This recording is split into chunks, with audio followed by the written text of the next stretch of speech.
Amén, hermanos, con la semana 4 estamos hoy. Gracias a Dios.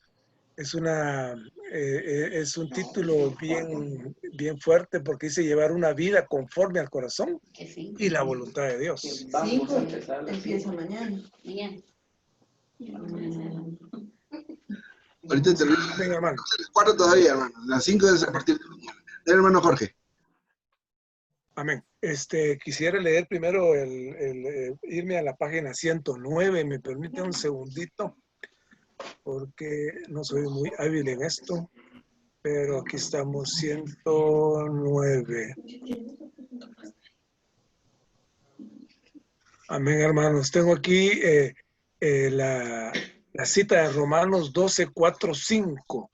Y dice, porque de la manera que un cuerpo tenemos muchos miembros, pero los miembros tienen la misma función, así nosotros, siendo muchos, somos un solo cuerpo en Cristo y miembros cada uno en particular, los unos de los otros.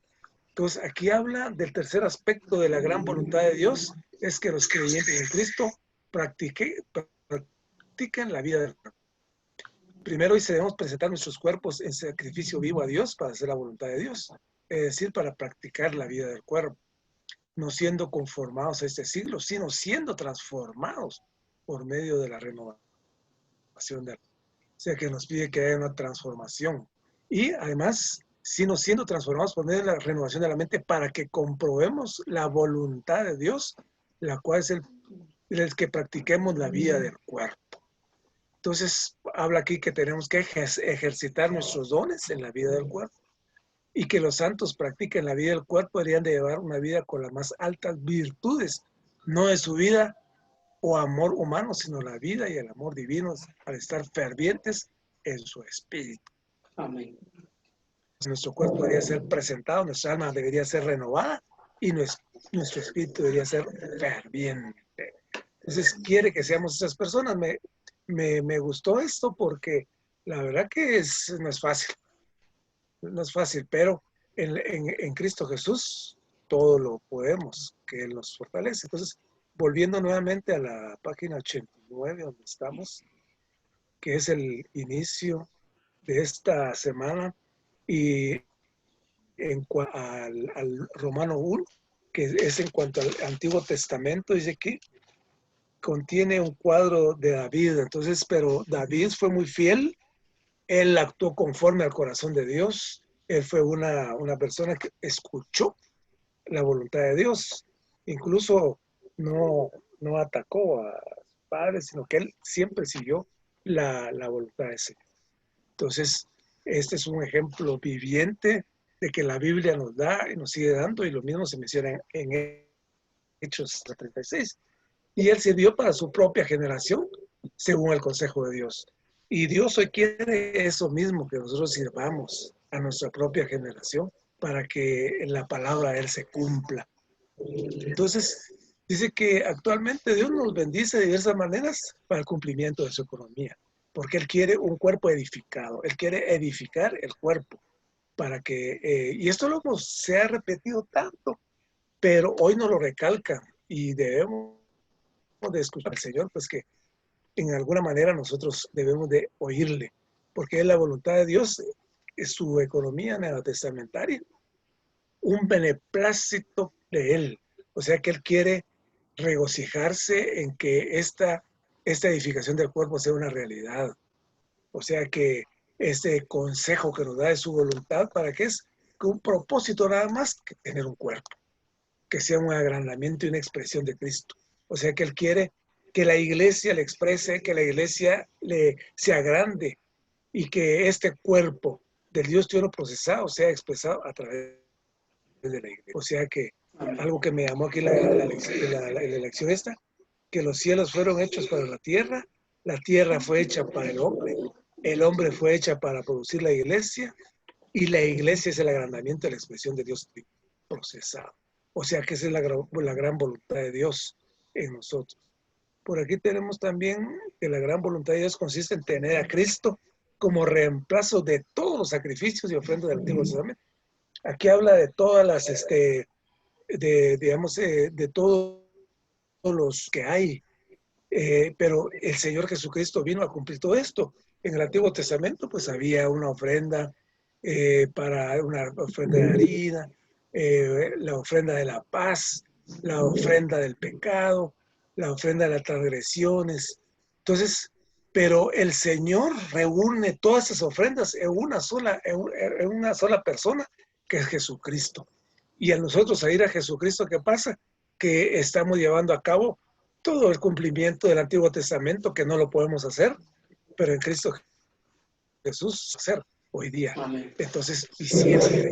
O sea que esto es grandioso porque el Señor es su gran, inmensa misericordia y sabiduría, nos ha sabido llevar de algo tan enorme que no puede uno cumplir a algo tan sencillo como solo aceptar al Señor Jesucristo y tenerlo dentro de nosotros como un espíritu vivificante y un espíritu mezclado. O sea que nosotros en la vida de la iglesia lo entendemos, lo queremos seguir cimentando y queremos llevarlo a cabo, que esto sea una realidad de todos nosotros. O sea que la voluntad de Dios consiste en que estos creyentes practiquen desde la vida del cuerpo, es decir, que tengamos un vivir del cuerpo de Cristo. Eso es lo que el Señor, que un solo cuerpo en Cristo y que tengamos una reunión orgánica con Él. Eso es lo que Él aspira, nada más es lo que Él, el deseo de su corazón. Y nosotros debemos de entender de qué es lo que Él quiere. Y le pedimos la misericordia de Él para que esto sea una realidad. Porque muchos de nosotros es difícil que podamos cumplir, pero en la palabra de Él, de presentar nuestros cuerpos en sacrificio vivo para la iglesia. Pero es un sacrificio humano, es un sacrificio en el espíritu, que el Señor ya llevó este sacrificio, la cruz. Ya Él resucitó, Él ya vive y mora en nosotros. Entonces, ¿qué es lo que necesitamos? Nuestra mente sea renovada, nada más. Nuestra mente renovada va a hacer que nuestra alma sea renovada, nuestro espíritu rebosante, para que estos elementos y esta transformación metabólica interior nos dé lo que el Señor quiere. O sea que ser fervientes en el espíritu. Y cuando Cristo como gracia entra en nosotros, esta gracia trae consigo elemento de ciertas habilidades y capacidad de predicar el evangelio a toda criatura. Amén, hermanos. Amén.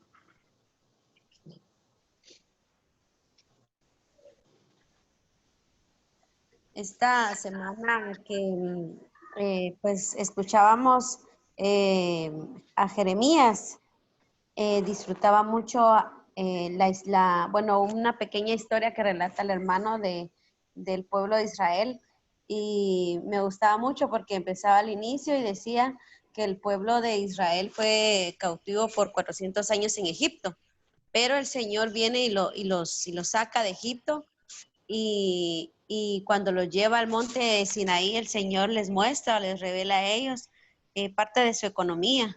También les da los libros de Números, de Éxodo, Números y Deuteronomios. Y me impresionaba mucho ver, en primer lugar, la fidelidad del Señor para su pueblo, que después de todos estos años de cautiverio, que fueron 400 años, el Señor los saca. Y durante este tiempo que ellos estuvieron en el desierto, pues el Señor les dio de comer, estuvo con ellos en un montón de aspectos. Pero cuando ellos llegan a Canaán, el Señor les pide que destruyan todos los ídolos que ellos tenían, o los ídolos que habían en ese lugar, las personas que adoraban ídolos, los lugares donde estaban estos ídolos, pero ellos no lo hacen. Entonces, esto muestra que ellos fueron infieles. Ellos fueron infieles a lo que el Señor les había revelado en el monte Sinaí. Entonces, me impresionaba mucho porque esta es como nuestra historia, porque de alguna manera el Señor nos ha sacado de Egipto, nos ha pastoreado, nos ha cuidado, pero nosotros no hemos sido fieles. Y eso fue algo que me impresionó mucho, ver cómo el Señor nos ha guardado, cómo el Señor ha estado con nosotros, pero nosotros hemos sido infieles al Señor, hemos sido infieles a lo que el Señor nos ha revelado. Entonces disfrutaba y me exponía mucho a este mensaje, porque en realidad nosotros debemos devolvernos al Señor, debemos dejar todos estos ídolos, todos los ídolos que nos atan. Y el hermano ahí compartía, bueno, un ídolo puede ser nuestra familia, que es algo que nosotros ya sabemos, nuestra familia, nuestros estudios, una persona, nuestros propios hijos, esposos, ¿verdad? Incluso pueden llegar a ser nuestro ídolo y dejar a un lado al Señor. Y veía cómo es que el Señor es un Dios celoso, ¿verdad? Él por un lado es un Dios amoroso y es un Dios que nos busca, pero también es un Dios celoso. Entonces debemos dejar todos aquellos ídolos que nos distraen, ¿verdad? Y seguir disfrutando no solo del Señor, pero debemos de ser fieles al Señor. Estaba que los hombres pues son infieles, nosotros mismos, el ser humano es infiel, pero Dios es un Dios fiel. Así que nosotros debemos de volvernos al Señor y en realidad poder disfrutar de esta tierra. Amén. Amén. Amén. Amén. Sí, quisiera empezar por donde se quedó Carolina, ¿verdad? En cuanto a los mandamientos que Dios establece. Y en las primeras 10 palabras nos muestra las características de Dios o cómo Dios es. Pero en los primeros las primeras 3 palabras dice el hermano que él nos muestra cómo Él es un Dios celoso.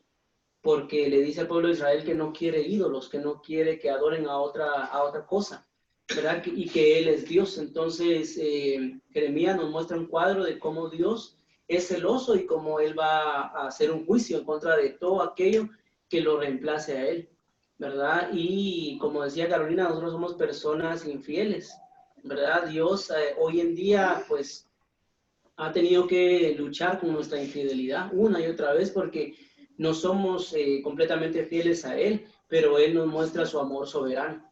Y en el mensaje 9, el hermano nos habló acerca del juicio de Dios que va a venir que viene contra Egipto y contra Babilonia. Y en el caso de Egipto y Babilonia nos muestran dos cosas del mundo. Egipto nos muestra el inicio del mundo y Babilonia nos muestra la consumación del mundo, cómo el mundo ha florecido y dónde va a terminar, ¿verdad?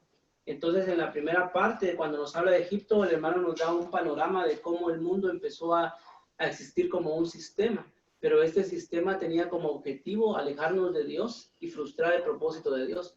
Vemos que a los hijos de Caín, después de que Dios creó a Adán y Eva, tuvo un hijo que se llamó Caín, y este Caín tuvo una descendencia, pero estos hijos empezaron a construir lo que es el mundo actual, ¿verdad? Tenemos 6,000 años de historia de este mundo, y ellos empezaron no recuerdo el orden, pero sé que uno de los hijos de Caín, empezó a producir la música, ¿verdad? Empezó a crear música, y eso es lo que hoy en día nos atrae mucho, la música. Y otro empezó a crear la cultura. Otro empezó a crear los artefactos para la guerra. Entonces el hombre empezó a crear armas para defenderse de otras personas y sustituyó a Dios porque ya no tenía confianza en Dios, sino que creía de que el hombre podía defenderse a sí mismo con sus propias armas, ¿verdad? Y empezaron a crear un sistema alrededor del cual el hombre se olvidó de Dios. Y ahí vemos el primer principio de Egipto, ¿verdad? Alejar al hombre de Dios. Pero vemos a Babilonia, y Babilonia significa en la Biblia división, ¿verdad? Hoy en día hay muchas denominaciones, muchas sectas, y todos dicen ser cristianos, pero en realidad la división causada, esto significa que Satanás ha logrado algo en el pueblo de Dios, es que ha logrado dividir a todos aquellos que creemos en el Señor, ¿verdad? Y si nosotros podemos regresar al inicio de la iglesia, esto no era así, ¿verdad? En los libros de Corintios, de Romanos, en los libros de Tesalonicenses, vemos que había una sola iglesia por cada ciudad, ¿verdad? Pero Satanás se encargó de poner una iglesia en cada esquina, ¿verdad? Y esto lo hizo solamente para dividir al pueblo de Dios, ¿verdad? Pero el principio de la Biblia, si vamos a la ortodoxia de la Biblia, que es regresar al inicio, a las sendas antiguas, dice que hay una iglesia por cada ciudad. O sea que en la ciudad de Misco debería haber una sola iglesia, ¿verdad? Esa es la manera que la Biblia nos muestra. Pero Babilonia, que es el principio gobernante de la división, nos muestra una condición diferente. Al final, Babilonia va a ser destruida, pero las dos fases de Babilonia van a ser destruidas, la física y la espiritual. ¿Cuál es la esfera espiritual de Babilonia? Simplemente es el sistema apóstata del catolicismo, ¿verdad? Que si ustedes ven, el catolicismo se mezcló, empezando con el Papa no sé si fue Pío, no me acuerdo qué Pío fue, pero él empezó a hacer una mezcla del mundo en el gobierno de Constantino, ¿verdad? Donde Constantino dijo, bueno, ¿cómo hacemos? Porque los cristianos están abundando mucho. Bueno, entonces revolvamos el mundo con la iglesia, entonces vamos a obtener el favor de la iglesia. Y entonces, si ustedes se dan cuenta, por ejemplo, la Navidad, que es algo que nosotros todavía estamos acostumbrados a escuchar, eso se hace en favor del dios Sol, ¿verdad? Que se da el 25 de diciembre en honor al dios Sol. Y eso es una mezcla que Constantino hizo para poder hacer que la iglesia adorara a Satanás y hubiera una división. Entonces, hoy en día nosotros sabemos que la iglesia católica está en su cúspide. Ella se le llama la ramera, la madre de todas las rameras, ¿verdad? Porque en ella existen las mayores abominaciones de toda la tierra. Han jugado con Dios, ¿verdad? Los papas, inclusive hemos oído de pederastía, ¿verdad? En las iglesias católicas y la acumulación de riqueza dentro de sus mismos, dentro de su mismo sistema, ¿verdad? Y que están fundados en Roma, que es una ciudad que va a ser destruida. Entonces, hoy en día, la iglesia católica romana apóstata va a caer, ¿verdad? No solo la física, sino también va a caer la espiritual, ¿verdad? E inclusive el Señor va a utilizar algunos gobiernos de la tierra para acabar con esta apostasía. Entonces es impresionante, pero algo que me dejó muy impresionado es que Satanás tiene un sistema en el cual nos ha involucrado a nosotros. Y el hermano mencionaba algo que me dejó hasta, no sé cómo va, pero él decía que inclusive los pastores estaban metidos en este sistema. Y yo me quedé así como que, ¿verdad? O sea, qué cosa tan terrible, ¿verdad? Y decía él, ¿verdad? Todo esto es un sistema llevado a cabo para que el hombre se aleje de Dios, ¿verdad? Y es que Dios había establecido ser todo para el hombre, ¿verdad? Dios cuando puso a Adán en el huerto del Edén, Él le dio comida, le dio alimento, le dio diversión, inclusive con los animales, ¿verdad? Él le dio todo al hombre. El hombre no tenía que hacer nada sino disfrutar a Dios, pero el hombre se olvidó de Dios. Y esto trajo graves consecuencias, ¿verdad? Entonces, hoy en día podemos ver esa situación, ¿verdad? Que Dios va a destruir hoy la gran ramera, que es Babilonia. Luego, en el mensaje 10, el hermano nos hablaba algo maravilloso, y es de que él necesita un remanente para que él pueda regresar. Cuando vemos la cautividad que hubo en Babilonia respecto al pueblo de Israel, vemos que pues Dios necesitaba traer un remanente para que Cristo naciera, ¿verdad? Si el remanente no regresaba del cautiverio, entonces Cristo no iba a tener cómo nacer, porque había una profecía de que Cristo iba a nacer en cierto tiempo. Hoy en día Dios no puede regresar si no tiene un remanente, pero el remanente no es todos los cristianos. El remanente, por eso se llama remanente, porque solo es una parte del pueblo, ¿verdad? Y a veces son bien pocos. El hermano decía, no se desanimen si usted ve a 4 o 5 en cada reunión. El Señor está buscando hoy un remanente sobre el cual pueda venir, ¿verdad? Y me gustaba mucho, porque la manera como el Señor nos vuelve a traer es una manera tan maravillosa, ¿verdad? Que eso, cuando termine lo voy a compartir, pero es la manera amorosa que Él trae de reunirnos, porque a pesar de que nosotros le hemos sido fiel, nos hemos prostituido, nos hemos de alguna manera dejado a nuestro primer amor, Él tiene una manera de traernos, ¿verdad? Y el hermano explicaba ahí que la manera la encontramos en varios versículos, pero anoté algunos como Jeremías 16:15, y dice que Él nos va a traer a la tierra de nuestros padres, ¿verdad? Y en este caso nosotros somos parte del pueblo que Dios escogió, y nos va a regresar a la tierra de nuestros padres. Dice también en el 30, del 1 al 3, que Él hará volver los cautivos de Israel y de Judá, y que van a poseer la tierra. Él prometió que íbamos a poseer la tierra, que es el Cristo todo inclusivo. También en el 10:11 dice que ellos volverán, que van a descansar, que van a vivir tranquilos, y que no habrá quien nos espante, ¿verdad? Es una promesa que el Señor hace para traernos nuevamente a Él. Imagínense vivir de esa manera, ¿verdad? Que nadie nos espante, vivir tranquilos, vivir descansados, ¿verdad? Luego el 16-19 dice, sanaré sus heridas, y dice Él que los va a multiplicar, ¿verdad? Va a ser de una persona muchas, y eso es lo que está haciendo hoy con el recobro del Señor.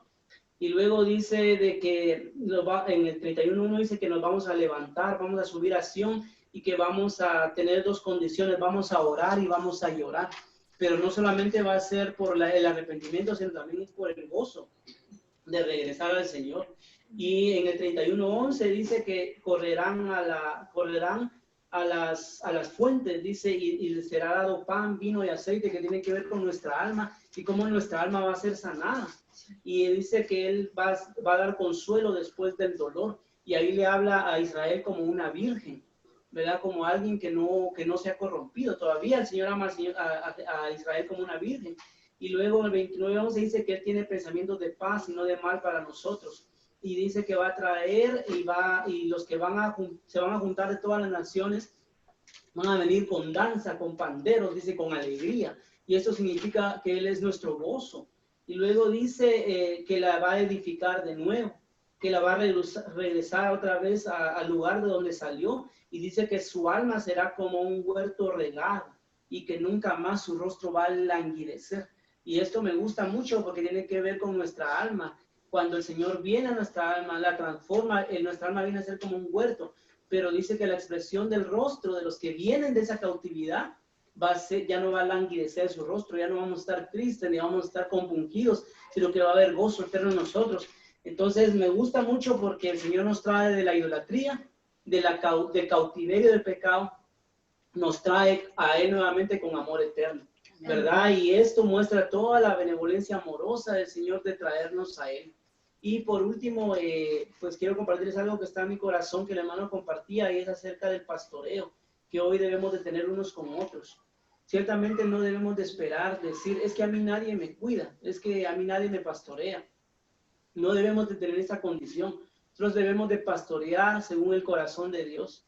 Pero me tocó algo muy impresionante acá. Dice que los pastores, los gobernantes, transgredieron contra Jehová y ellos no buscaron a Jehová y su ganado y su rebaño fue dispersado. Y el hermano tocaba varios puntos acerca de la iglesia y la condición en la que se encuentran, no solo los ancianos, sino los que pastorean, que dice que han descuidado a las ovejas. Y esto es algo que dolió mucho a mi corazón, porque dice que Jehová prometió darle a Israel pastores según su propio corazón. Tales pastores le darían al pueblo de Dios el debido conocimiento y entendimiento. Entonces, hoy en día el pastoreo hoy ha sido algo tan deficiente en medio de nosotros. Hemos abandonado a las ovejas y no velamos unos por otros porque no hay un interés. Inclusive el hermano mencionó un versículo acerca de las ganancias que puede tener alguien que no cuida de verdad de una persona, ¿verdad? Hoy en día muchos se levantan como pastores, pero realmente no cumplen la función de un pastor. El pastor no es alguien que se dedica a predicar en un altar. El pastor es alguien que cuida con ternura. Inclusive Pablo llegó a ser un pastor. ¿Por qué? Dice que él llegó a ser como una nodriza, alguien que da alimento a los demás. Entonces Pablo cada vez que podía alimentaba a sus hermanos. Y lo que hicieron sus hermanos es que lo añoraban y lo extrañaban porque él los alimentaba con la palabra de Dios. Dice que él les daba leche espiritual. Entonces esta condición hoy en nosotros está en una situación lamentable, aún en el recobro del Señor, porque no estamos cuidando de los demás, ¿verdad? No hay un corazón genuino y nuestro corazón está alejado del Señor. Entonces hay mucho que compartir, pero quisiera dejarles lo que está en mi corazón con respecto a esto, y es que realmente el Señor hoy está abriendo su palabra a través de esta pandemia. Nos está dando mucho de comer, pero también Satanás está avanzando, ¿verdad? Satanás hoy tiene un corazón y a través de su sistema quiere alejarnos de Dios. Y nosotros podemos ser del remanente en la medida que nosotros nos abrimos a Él, ¿verdad? En la medida que colaboramos con Él, ¿verdad? Pero hay personas que no van a atender al llamado, y el Señor aún va a tener misericordia de ellos. Pero hoy necesitamos considerar ser uno con el Señor en nuestro corazón y en nuestro ser. Entonces, hermanos, alabado sea el Señor, porque la palabra ha venido y el Señor hoy quiere que nosotros abramos nuestro ser a Él por completo para que la palabra venga a edificarnos. Amén. Amén. Amén.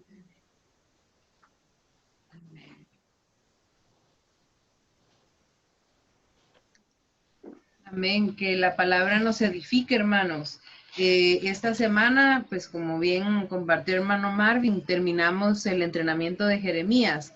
Y sí es la palabra de Jeremías y Lamentaciones es una palabra bastante fuerte, pero es muy directa y bastante práctica. Y eso es lo que a mí me gustó mucho de este entrenamiento, que los hermanos lo enfocaron a una forma práctica para hacer las cosas.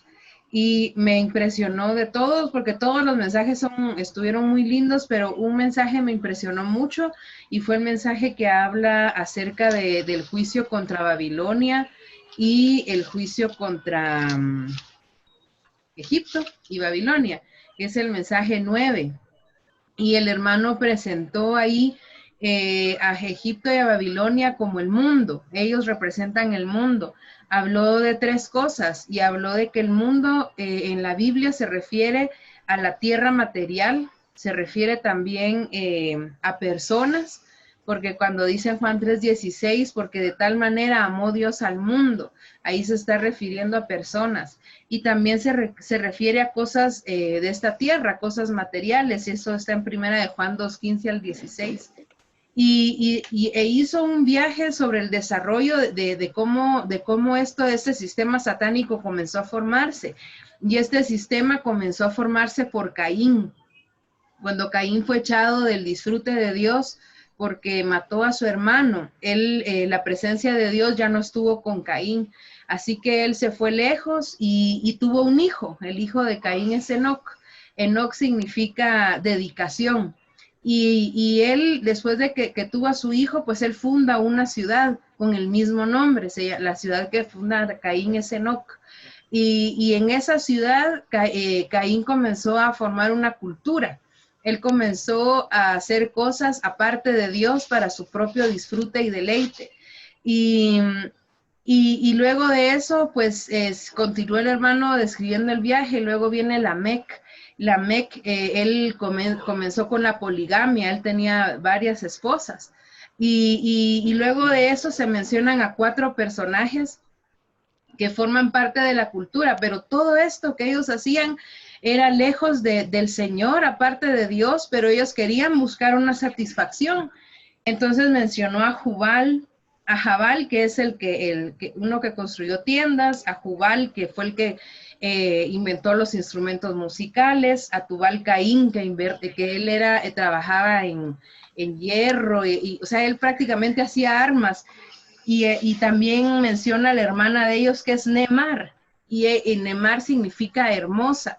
Y según lo que explicaban los hermanos, Nemar era vanidosa y se ocupaba de embellecerse siempre. Entonces, el hermano habló acerca de que, bueno, luego viene Babel, que la funda Nimrod, y de Babel se desprenden 3 ciudades, que es Babilonia, que representa la idolatría, Egipto, que representa el sustento y los placeres, y Sodoma, que representa la pecaminosidad. Pero de todas estas ciudades, decía el hermano, hoy en la actualidad no somos tan diferentes a lo que perseguían antes, porque el mundo hoy persigue, el mundo tiene ídolos, el mundo tiene ídolos, tiene alguien a quien amar o a quien dedicarle su tiempo aparte de Dios, está confundido. El mundo se resume a obtener sustento y tener placeres. Muchas personas hoy se preocupan porque no pueden ir al cine, no pueden ir a un centro comercial porque están sedientos de placer. Y también hay mucho pecado. O sea, hoy nosotros estamos en medio de todo esto. No dista mucho, pero también decía de que el mundo no es el lugar de placer que todos pintan y que todos dicen tener, ¿verdad? Sino que realmente el mundo es un lugar de tiranía. Satanás utiliza el mundo para esclavizarnos, él es un tirano que nos tiene atados a que hagamos las cosas que él desea, porque nos tiene bajo su poder. Y eso me impresionaba mucho porque me puse a pensar en ese ratito, ¿cuántas horas le dedico yo a mi trabajo? Y es cierto, pues mi trabajo me da de comer, pero es una forma de Satanás de tenerme bajo su poder, porque mientras estoy trabajando muchas veces yo no puedo disfrutar al Señor, no puedo leer la Biblia. Yo le he dicho a Josué, me da pena que hay días que ni siquiera he podido orar, ni siquiera he podido abrir mi Biblia y leer un versículo. Y ese es el trabajo de Satanás en el mundo, que nos pinta, ¿verdad? Sí, en mi caso, de que yo estoy trabajando y necesito hacerlo. pero paso más de 8 horas sentada y no he podido tocar al Señor. Entonces es una alerta, porque entonces quiere decir que Satanás me tiene bajo su tiranía. Pero algo que me gustó de todo este mensaje, porque al parecer era muy negativo y como nos asustó un poco, pero lo interesante de este mensaje es de que tenemos una solución, y algo que nos puede librar de la tiranía del mundo es el disfrute de Dios. Entonces, mientras más disfruto al Señor, salgo de la tiranía de Satanás. Entre más abro mi boca e invoco el nombre del Señor, yo puedo salir de esta esclavitud del mundo. Y me gustó mucho de que nosotros podemos permanecer en la iglesia, y es algo que Satanás quizá él quiso pues hacer, ¿verdad? Encerrarnos a todos para que no nos pudiéramos reunir más, pero alabado sea el Señor, porque tenemos las reuniones en línea, tenemos la manera de reunirnos, y en la iglesia no hay confusión, en la iglesia hay Cristo. Así que podemos salir de la tiranía del mundo al venir a las reuniones. También el recobro del Señor no busca ser algo, una mezcla de una religión u otra o algo extraño. El recobro del Señor busca una sola entidad, busca el cuerpo de Cristo, busca edificar la iglesia. Y el recobro del Señor es algo puro. El Señor desea traer de regreso todo lo que originalmente Satanás arruinó. Desea traerlo de regreso a su forma original y forma pura. Así que tenemos manera de salir de la esclavitud de Satanás disfrutando al Señor. Y eso me animaba mucho, porque aún en medio de todas mis ocupaciones, aún si paso 8 o 10 horas sentada enfrente de la computadora, puedo invocar al Señor. Nada me impide invocar al Señor. Puedo, por lo menos hacer una llamada pequeña o compartir con alguien, y el disfrute del Señor nos hace libre de la tiranía de Satanás. También en el entrenamiento de jóvenes, estuvo muy lindo el entrenamiento de jóvenes, y un mensaje, el mensaje 3, me gustó mucho, que hablaba acerca del organismo del Dios triuno en la impartición divina. Y el hermano hablaba acerca de los pámpanos, que nosotros somos pámpanos que fuimos injertados a la vid que es Cristo.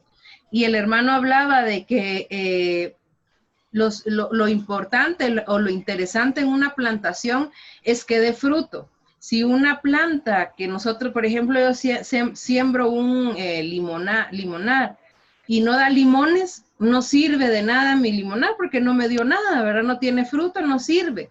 ¿Qué se hace con una planta pues que ya no dio fruto y solo está ahí por ahí? Bueno, se corta, ¿verdad? Porque no da fruto. Entonces el hermano explicaba de que nosotros como pámpanos debemos dar fruto. Esa es parte de cómo nuestra función o nuestro crecimiento se manifiesta a través del fruto. Y hablaba el hermano que algo muy importante es permanecer en el Señor. Y permanecer en el Señor es enamorarnos del Señor, querer estar con Él todo el tiempo, pasar tiempo con el Señor. Y esto pues se compara pues cuando uno quiere a una persona, ¿verdad?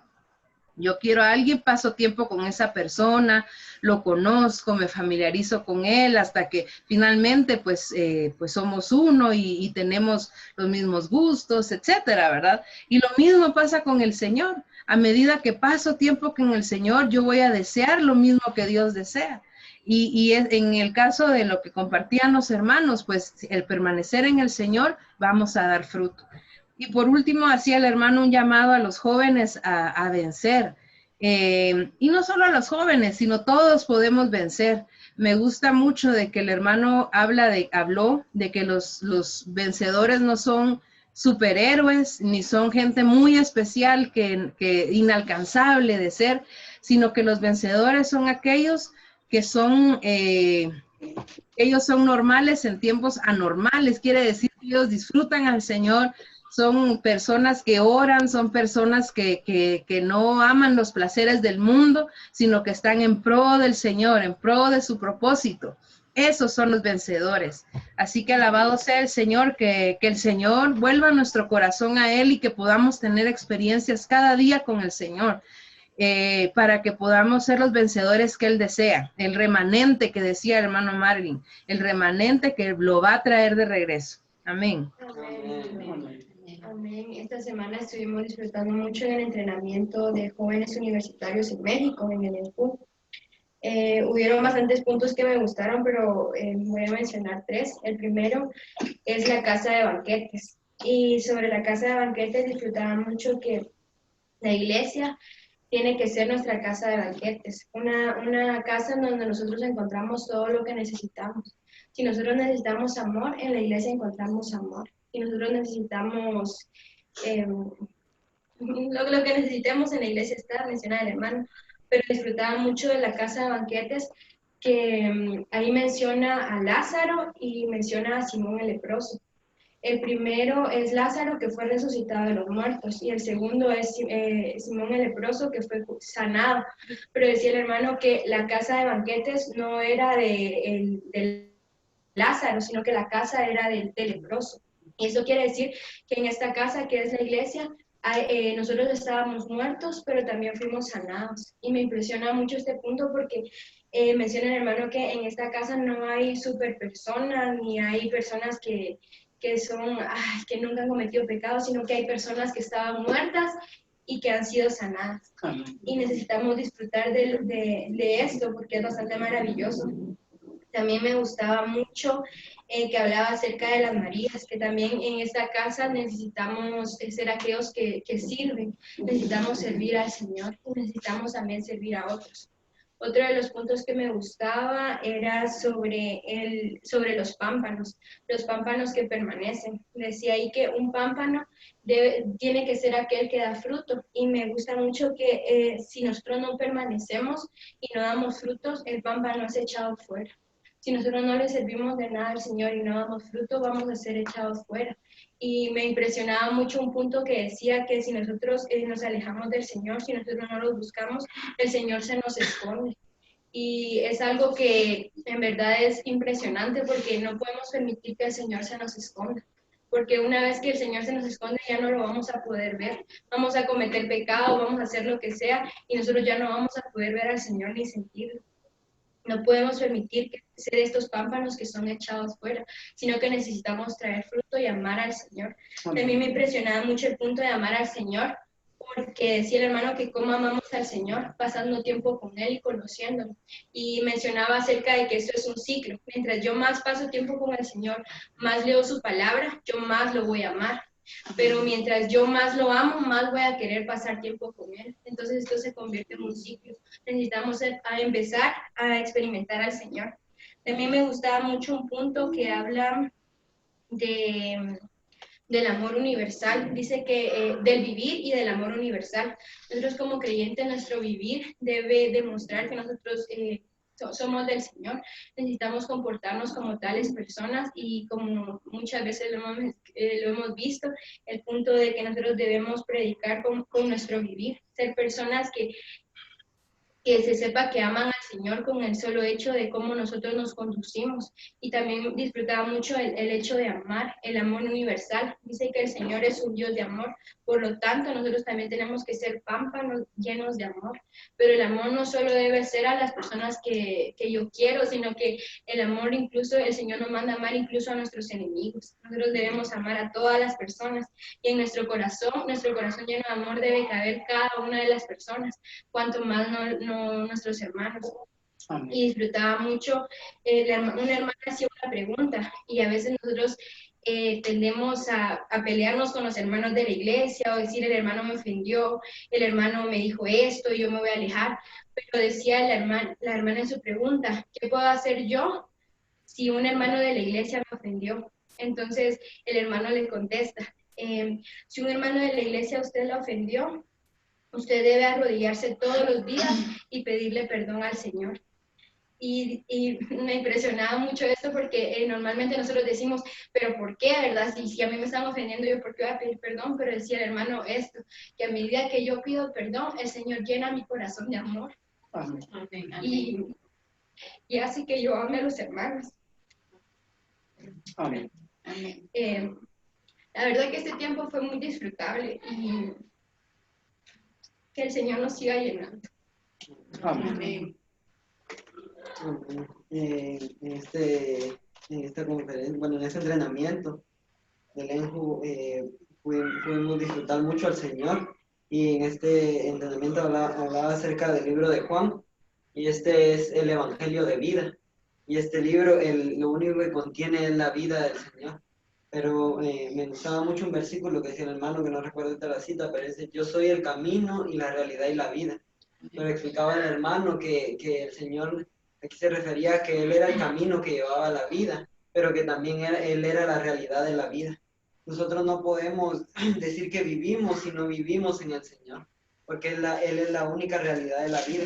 Entonces decía que el deseo del corazón del Señor era que todas las cosas de muerte fueran pasadas a vida. Y entonces decía que la única necesidad que hay para todos los casos en este mundo perdido es la vida del Señor, porque es la única que nos puede cambiar. Y también decía que Cristo es la realidad del disfrute de la vida. No solamente es la realidad de la vida, sino que es la realidad del disfrute de la vida misma. Si nosotros queremos la vida del Señor, necesitamos disfrutar a Cristo como la vida. En el mensaje 1 hablaba acerca de la casa del testimonio, y mencionaba estos dos casos, ¿verdad? El leproso y el que había muerto y fue resucitado. Pero también habían otros dos que era creo que eran Marta y María, no me acuerdo. Pero ellas dos eran el servicio y el amor. Pero decía el hermano, nosotros quizá vemos esto y queremos llegar a ser como uno.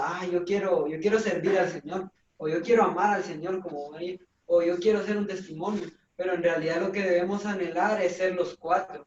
Necesitamos primeramente tener un corazón dispuesto para el Señor. Decía que mientras nosotros más amamos al Señor, más le vamos a querer servir. Si nosotros pasamos tiempo con el Señor, si nosotros empezamos a abrirnos hacia el Señor, esto nos va a llevar a querer servir al Señor por el amor que nosotros tenemos. Pero este amor y este servir nos van a llevar a ser un testimonio vivo. Si nosotros vivimos de esta manera, nosotros vamos a llegar a ser un testimonio para el Señor. Pero me gustaba también mucho lo que decía Tiffany, que este testimonio no es solo de que hayamos pasado de muerte a vida, sino también que hemos sido sanados. Que todas las cosas que habían en nosotros, que nos acusaban y nos hacían daño, ahora han sido sanadas. Luego hablaba en el mensaje 2, algo que me gustó mucho de este mensaje, que el hermano decía que Pablo había pasado de muerte a vida, que su vida, que él creía que era perfecta, que era algo maravilloso, era una vida de muerte, pero el Señor lo había alumbrado y lo había transformado de su muerte a la vida.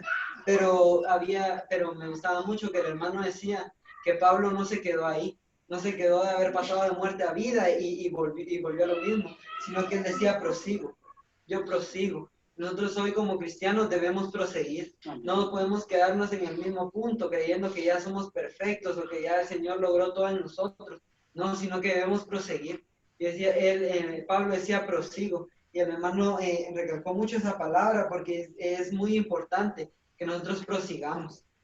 También me gustó mucho lo que hablaba en el mensaje, también en el mensaje 2, que decía que Cristo quiere que todas las cosas sean puestas bajo sus pies.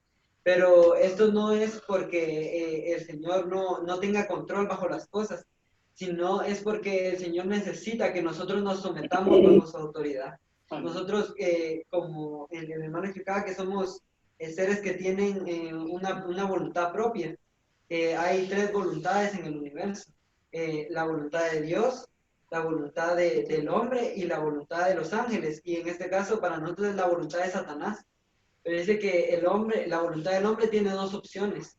Una es someterse bajo la voluntad de Dios, y la otra es someterse bajo la voluntad de Satanás. Pero muchas veces, y la mayoría diría yo, nos sometemos bajo la voluntad de Satanás, porque en nuestra carne existe esta vida pecaminosa. Pero decía el hermano, esto no puede ser una excusa para nosotros, porque también en nuestro espíritu existe la vida divina del Señor. Entonces no podemos decir, es que yo vivo así porque en mí hay pecado. pero en mí también está la vida. Y la vida del Señor, la vida divina del Señor es más poderosa que la vida pecaminosa. Pero en esto debe participar mucho nuestra voluntad y el amar al Señor. Si nosotros no amamos al Señor, no podemos volvernos a esta vida divina. Había muchas cosas más que me gustaban, pero algo que me gustó mucho es acerca de los reyes y los sacerdotes. Nosotros, en Primera de Pedro 2:9 dice que nosotros somos linaje escogido, que somos un real sacerdocio. Pero, ¿cuál es la función de un sacerdote? La función de un sacerdote es llevar la adoración al Señor. Si nosotros queremos ejercer nuestra función como sacerdotes, necesitamos adorar al Señor. Necesitamos ser aquellos que lleven la adoración al Señor y que también le sirvan a Él. Pero había algo que decía que antes de hacer nosotros cualquier cosa debemos orar. La oración debe ser lo primero para nosotros. Y debe ser lo que más hagamos, orar y no dejar de orar, todo el tiempo estar orando, orando. Por eso dice el versículo de 1 de Tesalonicenses, orad sin cesar, porque es lo único que nos puede llevar al Padre, lo único que nos puede llevar y sacar de esta muerte, es la oración. Y decía que mientras nosotros oramos, ejercemos nuestra función de sacerdotes, pero que también necesitamos llegar a ejercer nuestra función de reyes. Y nuestra función de reyes la ejercemos cuando nosotros predicamos el Evangelio. Pero decía el hermano, primero usted, si usted quiere predicarle el Evangelio a alguien, tiene a alguien, usted puede hacer su lista, y se hace su lista y ora por los hermanos, ora por los hermanos, ora por los hermanos, pero va a llegar un punto que esta oración, este interceder por los hermanos, lo va a mover a usted a predicar el Evangelio. Y cuando nosotros predicamos el Evangelio, ejercemos nuestra función de reyes. Me gustaba también que hablaba acerca de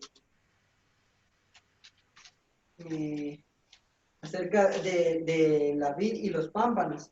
Y nosotros debemos darnos cuenta que estamos injertados a la vid. La vid es el Señor, pero nosotros somos los pámpanos. Pero como decía Linda, ¿verdad? Si un pámpano no da fruto, debe ser cortado. Pero decía el hermano, usted debe anhelar en su corazón dar fruto.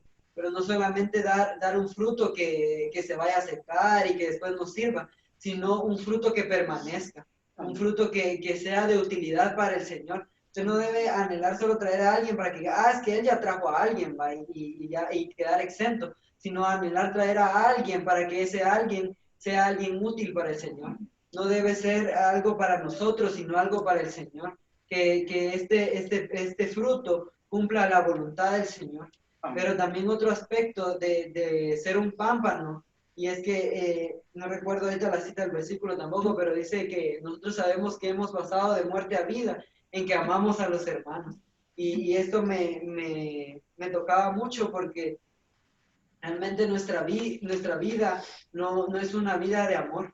No vivimos amando a las personas.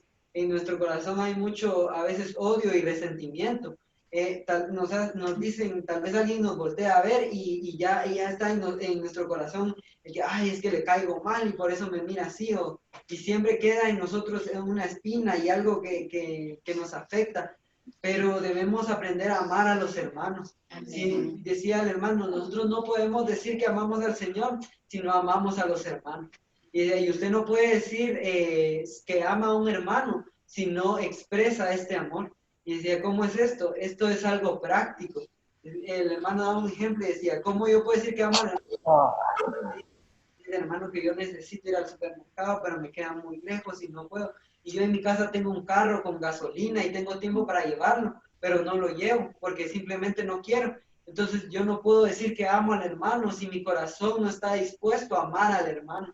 Entonces esto es un asunto muy práctico, que no solamente debemos decir, sí, es que yo amo a los hermanos, pero no expresamos realmente el amor por los hermanos. Necesitamos que nuestra vida sea una vida de amor, pero una vida también que exprese el amor del Señor hacia los hermanos. En este fin de semana comenzó el College Training y hablamos acerca del libro de Samuel, y me gustaba mucho que empezaba con la vida de sacerdocio de Samuel, pero decía, el hermano decía algo y es muy cierto, que el sacerdocio y la consagración de Samuel no comenzó por Samuel, sino que comenzó por Ana. Ana fue quien consagró a Samuel hacia el Señor, y por eso es que él pudo permanecer en esta consagración. Y decía el hermano, ustedes deben ser como Samuel, pero también deben ser como Ana. Deben ser esos nazareos consagrados al Señor, pero también deben ser esas personas que oren y estén abiertas al propósito del Señor. Cuando Ana oró, la voluntad del Señor y la voluntad de Ana se hicieron una, pero había algo que decía el hermano. Ana oró por lo que ella quería. Ana quería un hijo y ella le pidió al Señor por un hijo, pero a medida que ella fue orando y orando y siguió orando y nunca se rindió porque ella sabía que el Señor le iba a contestar, pero dice que a medida que ella fue orando y orando, la voluntad de Ana se volvió hacia la voluntad del Señor y sus voluntades se hicieron unas. Entonces el hijo de Ana se volvió la voluntad del Señor. Pero entonces cuando Ana entendió esto, ella le dijo al Señor que le entregaba a su hijo, que si él le daba un hijo, ella se lo iba a devolver y que todos los días él le iba a servir. Pero el hermano decía algo, y es que la primera oración que hubo fue la del Señor. El Señor tenía en su corazón el deseo de tener un sacerdote nuevo, un nazareo, porque decía el hermano que los designados para ser sacerdotes era la descendencia de Aarón, pero la casa de Elías,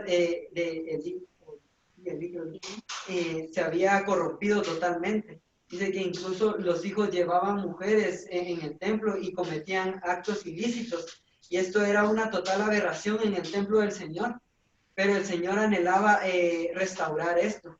Y decía algo, y es que el Señor es muy sabio, porque dice que él puso, a pesar de que los elegidos eran la descendencia de Aarón, él tenía una cláusula, y es que si alguien deseaba servir al Señor, podía hacer un voto de consagración, y estos eran los nazareos, aquellos que no servían al Señor porque habían sido elegidos para servirlo, sino que ellos voluntariamente se consagraban al Señor.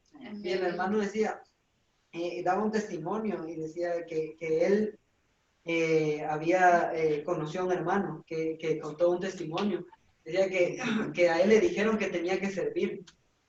Y él no quería mucho, pero estaba dispuesto a hacerlo porque él sabía que Dios lo necesitaba. Entonces dice que fue y abrió su Biblia y dijo, tomó su Biblia y dijo, Señor, si tú quieres que te sirva, háblame en la palabra. Entonces dice que cerró la Biblia y la abrió. Y dijo, aquí donde yo ponga mi dedo tiene que estar tu hablar. Entonces dice que comenzó a leer y encontró su nombre en el versículo.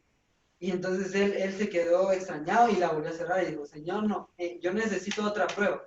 Lo voy a volver a hacer y necesito que me vuelvas a hablar. Desde que él volvió a abrir su Biblia y en el versículo en el otro versículo que encontró, volvió a encontrar su nombre.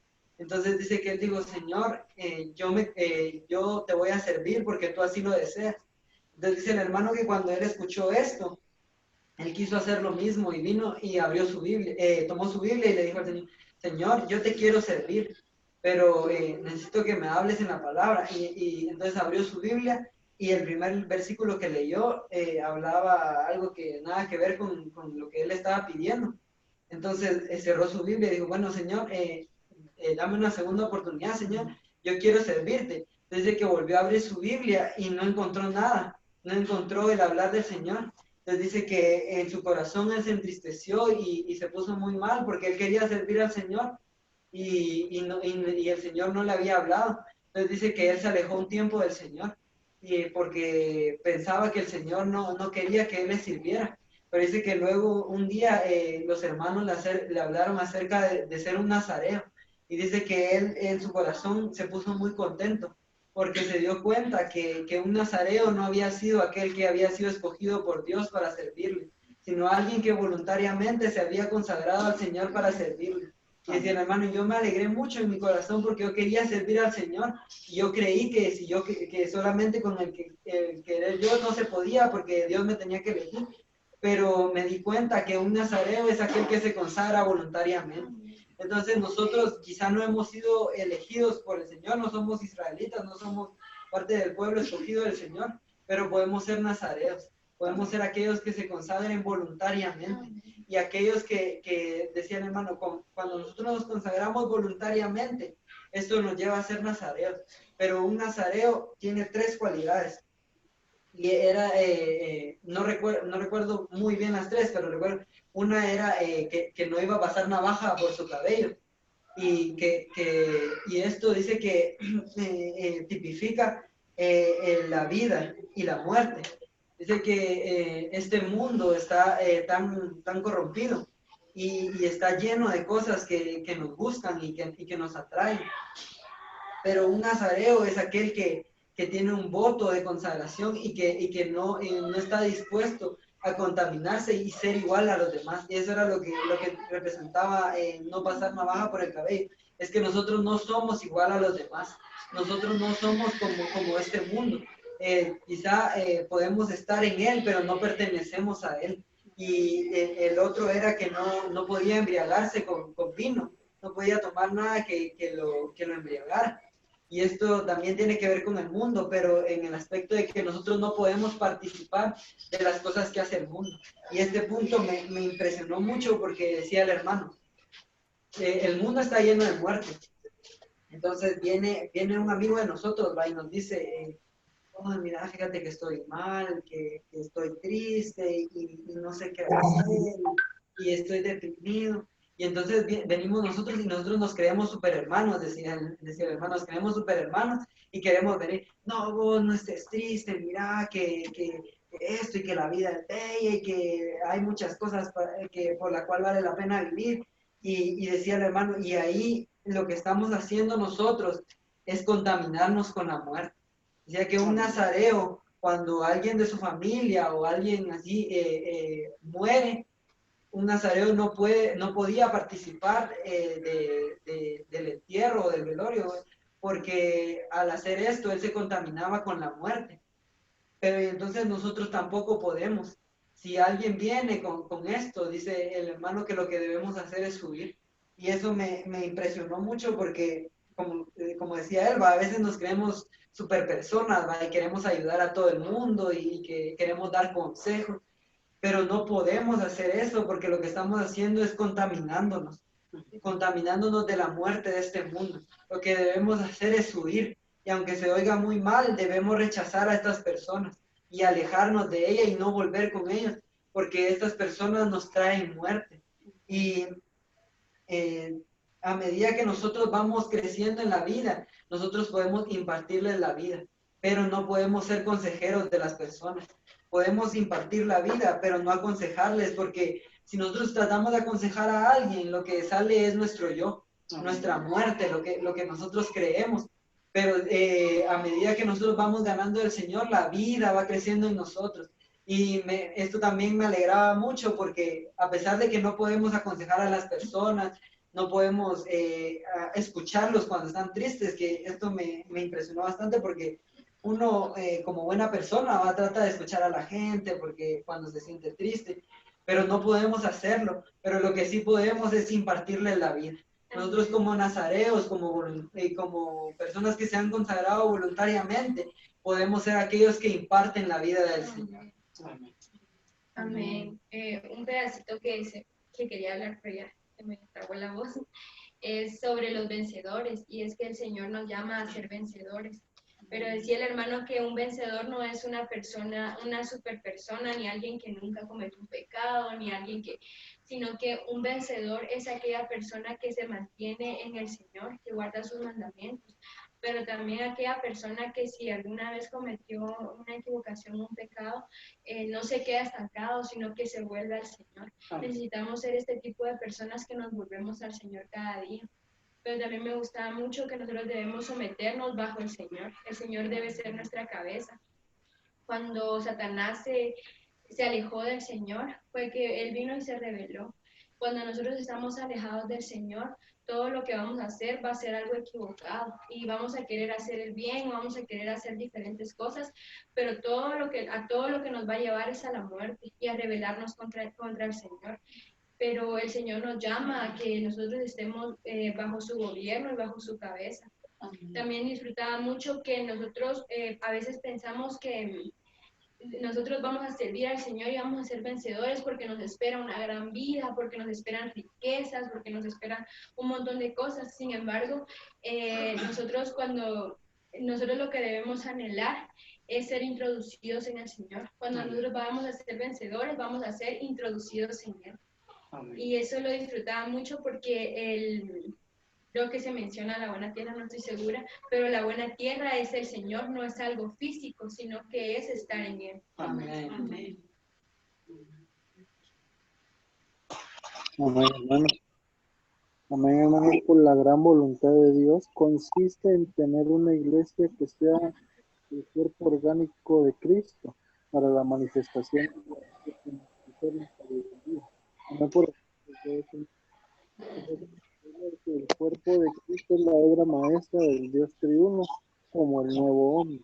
En Efesios 3 nos revela que el cuerpo de Cristo es la plenitud de Dios triuno al ser abastecidos con las riquezas de Cristo al ser su hogar en nuestros corazones. Amén. Amén.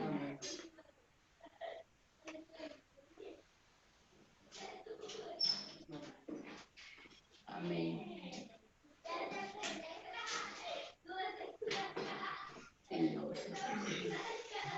Bien, hermanos, quisiera nada más mencionar algo de la palabra santa de esta semana.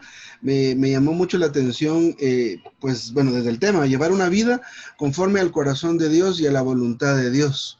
El primer ejemplo que ponen, y es lo que quiero compartir nada más de esto, es el ejemplo de David. Entonces, mucho se ha hablado de David y que, pues sí, un hombre conforme al corazón de Dios. Y en este caso menciona también aquí, hermano, la voluntad de Dios. Pero con todos y sus defectos, ¿cuál era la característica que lo hacía ser alguien conforme al corazón de Dios? Era que él tenía una, digámoslo así, una fijación por construirle una casa a Dios. Claro, nunca lo logró hacer. De hecho, quien edificó el templo fue Salomón. Pero esto era algo que a él lo tenía cargado, lo tenía muy afligido, el querer hacerle una casa a Dios. Y el resto de la semana pues tiene que ver algo con eso, ¿verdad? ¿Qué es la voluntad de Dios? ¿Qué es edificar su cuerpo, obtener su cuerpo, edificar la iglesia? Pero me llamó mucho la atención esto, en el sentido de ser alguien conforme al corazón de Dios, alguien que quiere que la casa de Dios sea edificada. Algo también que nosotros, bueno, y esto pues para hablar del caso de David, algo también que disfrutamos con los hermanos era el asunto de cuando perdemos el gozo de la salvación. Cuando somos salvos, pues estamos llenos de gozo, pero muchas veces pasamos tal experiencia que de repente, pues el gozo de nuestra salvación lo perdemos. Perdemos las ganas de reunirnos, las ganas de esto, y como alguien mencionaba por ahí, nuestras oraciones no pasan del techo, entonces hay algo que ha pasado en nosotros, y esto es que hemos perdido el gozo de la salvación. Y básicamente el hermano compartía dos razones. Una es que tengamos faltas. Los pecados y las transgresiones son faltas que hacen que el gozo de la salvación desaparezca en nosotros. Siempre somos salvos, pero no está esa alegría, ese deseo de estar con el Señor todo el tiempo. Pero esto lo podemos resolver confesando nuestros pecados. Confesando nuestros pecados al Señor, Él es fiel y justo para perdonarnos. Pero el otro aspecto que me sorprendió mucho a mí es el asunto de que también perdemos el gozo de la salvación cuando contristamos al Espíritu del Señor. El gozo, la salvación es como una roca, dice el hermano, una roca firme, pero el gozo de la salvación es como una delicada flor, que con cualquier viento se puede quebrar, se puede alterar. Entonces, este otro aspecto me llamó la atención, el asunto de contristar al Espíritu. Contristar es entristecerlo, es como ofenderlo. Pero miren, esto me gustó y me llamó la atención. Cuando contristamos al Espíritu Santo, también nuestro espíritu se contrista, nuestro espíritu humano, porque está conectado y pegado al Espíritu de Dios. Por eso es que cuando estamos de esta manera, nuestra oración no parece que haga nada. o nos esforzamos por querer tocar al Señor, pero no hay la manera. Y esto es porque nuestro espíritu, junto con el Espíritu de Dios, se ha contristado. Pero también el hermano compartía, por lo menos los 2 puntos que vimos recientemente con los hermanos, era 1, confesar nuestros pecados, y número 2, alimentarnos bastante de la palabra. Esto va a hacer que nos demos cuenta antes de que hagamos alguna cosa que contriste al Señor o que lo ofenda a Él. Pero confesar nuestros pecados y luego estar alimentándonos del Señor, esto nos ayuda un montón. Nos ayuda un montón porque Él es el que perdona. Cuando decimos que nos nutrimos, en realidad es que Él se fortalece en nosotros. Él crece. Él es más prevaleciente en nosotros. Y entonces las decisiones que tomamos lo toman en cuenta a Él totalmente. Entonces, gracias al Señor, hermanos, por esta semana, por este hermano, por este David, que fue conforme al corazón de Dios, porque él tenía siempre en su mente construir una casa para Dios. Y eso le valió ser alguien conforme al corazón de Dios y conforme a su voluntad. Y por otro lado, esta lección de vida, de confesar nuestros pecados y alimentarnos de la palabra. Amén.